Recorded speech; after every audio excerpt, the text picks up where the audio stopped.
fait, il y a une étude intéressante pour comprendre ça, qui est probablement la meilleure étude pour vraiment visualiser la progression exponentielle en IA. Une étude d'un labo qui s'appelle Meter, qui fait des évaluations des intelligences artificielles. Ils se sont dit, ok, on a un problème, c'est que quand on essaye d'évaluer les intelligences artificielles, on utilise des tests, et ces tests sont saturés très rapidement. Saturés, ça veut dire que les IA optimisent entièrement, obtiennent un score de 100% sur tous les tests qu'on leur donne quelques mois après qu'on mette en place le test. Ça, c'est problématique pour arriver à évaluer les performances de ces systèmes.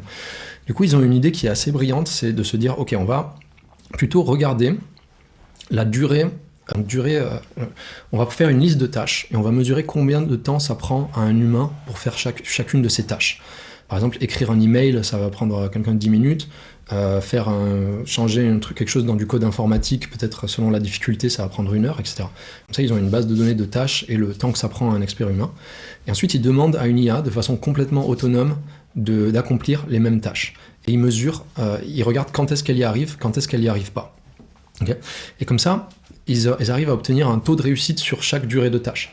Quand on regarde la progression au fil du temps, on se rend compte qu'il y a 3 ans, 4 ans, quelque chose, les IA ne pouvaient faire que des tâches qui prenaient à des humains quelques secondes. Genre, elles étaient plus rapides pour écrire un poème bidon qu'un humain pourrait faire en 2 secondes, mais c'est tout. Ensuite, il y a 3 ans, elles étaient capables de faire des tâches qui prenaient à un humain plusieurs minutes. Et maintenant, on est à plusieurs heures. Et quand on regarde l'évolution, on a une exponentielle très claire. C'est-à-dire que le temps, ce qu'ils appellent cet horizon temporel, il double tous les 7 mois environ. Et maintenant, depuis qu'on a vu des modèles de raisonnement qui sont apparus, il double tous les 4 mois. C'est-à-dire que tous les 4 mois, on a des IA qui peuvent faire des tâches qui prennent 2 fois plus longtemps à un humain.